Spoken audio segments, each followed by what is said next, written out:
Hallelujah, praise the Lord. ஆண்டவராகிய இயேசு கிறிஸ்து நாமத்தினாலே உங்களை வாழ்த்துகிறேன். கர்த்தர் உங்களை ஆசீர்வதிப்பார்.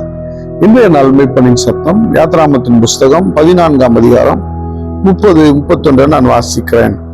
இவ்விதமாய் கர்த்தர் அந்நாளிலே இஸ்ரவேலை எகிப்தியரின் கைக்கு தப்புவித்து ரட்சித்தார். கடற்கரையிலே எகிப்தியர் செத்து கிடக்கிறதை இஸ்ரவேலர் கண்டார்கள். கர்த்தர் எகிப்தில் செய்த அந்த மகத்தான கிரியை இஸ்ரவேலின் கண்டார்கள்.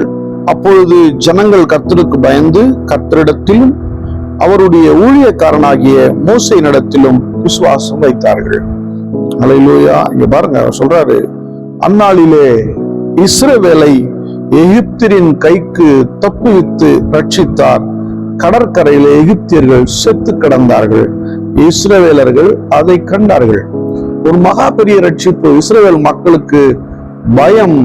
அந்த செங்கடலை கடந்து வருகிற நேரம் வரையில அந்த செங்கடல இருந்து வெளியே வந்து கடற்கரைக்கு வருகிற வரையிலையும் பயந்து கொண்டே வந்த போதும் கடற்கரைக்கு வந்த பின்னாடி பயம் இருந்து கொண்டு, ஏனென்றால் எகிப்தியர்கள் தொடர்ந்து விரட்டி கொண்டே வந்தார்கள், தொடர்ந்து தொல்லை கொடுத்து கொண்டே வந்தார்கள். சமாதானம் இல்லாமல் திகிலோடும் பயத்தோடும் அந்த செங்கடலை பிளந்து கொண்டு வெளியே வந்தாங்க. அந்த செங்கடலுடைய பாதையில நடந்து வரும்போது பயத்தோடும் திகிலோடு தான் நடந்து வந்தாங்க. அன்பு தேவனுடைய பிள்ளையே, வாழ்கிற இந்த வாழ்க்கையில பயத்தோடயே வாழ்ந்துட்டு இருக்கீங்களா? திகிலோட வாழ்ந்துட்டு இருக்கீங்களா? நாம் ஆராதிக்கிற தேவன் எப்படிப்பட்டவர், எத்தனை மேலானவர்? ஏன் பயப்பட வேண்டும்? ஏன் கலங்க வேண்டும்? ஏன் தடுமாற வேண்டும்? உங்களை இந்த வாழ்க்கை அழைத்து கொண்டு வந்த உங்களை ரட்சித்தவர் உண்மை உள்ளவர் அல்லவா? மகா பெரியவர் அல்லவா? வல்லமை நிறைந்தவர் அல்லவா? ஏன் பயப்படணும்? எதுக்காக பயப்படணும்? மக்கள் பயத்தோடும் திகிலோடும் கடந்து வந்தார்கள். கொஞ்சம் யோசிச்சு பார்த்தா பயம் வரத்தான் செய்யும். ஏன்னா பின்னாடி திரும்பி பார்த்தா ஒரு பெரிய திரள் கூட்டமே, ஒரு பெரிய யுத்த சேனையா வருகிறது. தேவனுடைய பிள்ளை சில நேரம் அப்படிதான் தெரியுது, இல்ல அழிச்சிருவானோ முடிச்சிருவானோ அவ்வளவுதானா அப்படின்னு தோணுது. விடமாட்டாருங்க.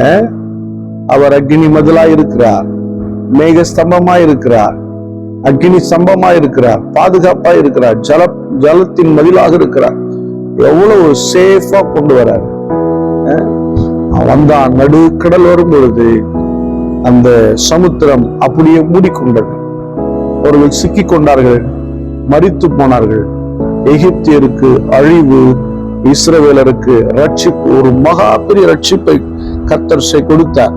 தேவனுடைய பிள்ளையே, இயேசு கிறிஸ்துவின் ரத்தம், இயேசு கிறிஸ்துடைய மரணம், இயேசு கிறிஸ்துவின் உயிர்த்தெழுதல், இதை நீங்க விசுவாசிக்க ஆரம்பிச்சீங்கன்னா நீங்க நிச்சயமா தோக்கவே மாட்டீங்க. நீங்க தோக்க கூடாதுன்னு தானங்க அவரு தோல்வியை ஏற்றுக்கொண்டார், தோல்வி எடுத்துக்கிட்டார். அவரு நீங்களும் நானும் தோத்துறக்கூட அவரு தோல்வி எடுத்துக்கிட்டாரு. சத்ரு பார்வையில அது தோல்வி. திடீரென்று ஒரு உயிர்த்தெழுதல் எதிர்பார்க்கவே இல்லை. பிசாசான எதிர்பார்த்து அனுமதிச்சிருக்க மாட்டான், சிலுவையில ஏற்றிருக்க மாட்டான். சில நேரங்கள் நாம் நம்முடைய வாழ்க்கையில சில பிரச்சனைகளை ஃபேஸ் பண்ணும்போது நம்ம அப்படித்தான் நினைச்சிடறோம், முடிஞ்சுதா? கவலையப்படாதீங்க, தேவன் மீண்டும் ஒரு பெரிய காரியத்தை செய்வார். இதை செய்த மோசே இப்பதான் பாக்குறாங்கப்பா, இவருதான் கர்த்தருடைய ஊழியக்காரன் சொல்லி, அது வரையும் கர்த்தருடைய ஊழியக்காரன் சொன்னதை பார்க்க முடியல. கர்த்தருடைய ஊழியக்காரன் மேல கர்த்தரிடத்துல அப்பதான் விசுவாசமே வந்தது. செங்கடலை கடந்து கொண்டு வந்து நிக்க வைக்கும் போதுதான் அவங்களுக்கு என்ன தெரியுது, ஓ கர்த்தர் உயிரோடு இருக்கிறார், கர்த்தர் ஜீவன் உள்ளவர் தான், கர்த்தர் நம்ம கூட தான் இருக்கிறாரு அப்படின்னு சொல்லி கர்த்தர் பெரிய விசுவாசம் வைத்தார்கள். அது மட்டும் இல்லாமல் ஊழியக்காரனாகிய மோசேயின் மேல விசுவாசம் வச்சாங்க. இது ரொம்ப கவனிக்க வேண்டிய பகுதி. கர்த்தரிடத்துல விசுவாசம் வச்சாங்க, ஊழியக்காரன் மோசேயின் மேலும் விசுவாசம் வச்சாங்க. கர்த்தரிடத்துல விசுவாசம் வைக்கிற நியாயம், அதே போல ஊழியக்காரன் மேல விசுவாசம் வைக்கிற நியாயமா அப்படின்னு நம்ம தெரிந்து கொள்ள வேண்டியது அவசியமா இருக்குது. கர்த்தரை சார்ந்து இருப்பாங்க, கர்த்தரை நம்புவாங்க, ஆனா ஊழியக்காரன் நம்ப மாட்டாங்க. ஊழியக்காரன் மேல விசுவாசம் வைக்க மாட்டாங்க. தேவனுடைய பிள்ளையை ஊழியக்காரன் மேல விசுவாசத்தை வைக்கலன்னு சொன்னா தேவனுடைய வார்த்தையை உங்களால அக்செப்ட் பண்ணிக்க முடியாது. நீங்க உங்க ஊழியக்காரன் மேல விசுவாசம் வைக்கணும், இல்லாட்டி நீங்க அக்செப்ட் பண்ணிக்க முடியாது. ஏன்னா அவர் செய்கிற மகத்துவம் உங்களுக்கு புரியாமையே போயிடும். நீங்க ஒரு ஊழியக்காரன் உங்ககிட்ட உங்களுடைய போதகன் சொல்லும் போது நீங்க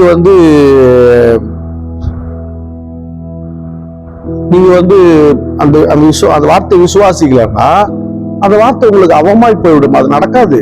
உங்களுக்கு ஒரு ஊழியக்காரன், அதாவது உங்க திருச்சபை போதகன் உங்களுக்கு தீர்க்க தரிசனம் சொல்லுகிறார் அப்படின்னு சொன்னா, இல்ல கர்த்தருடைய வார்த்தையை கொண்டு எச்சரிக்கிறார் என்று சொன்னா, நீங்க அதை விசுவாசிக்கணும்.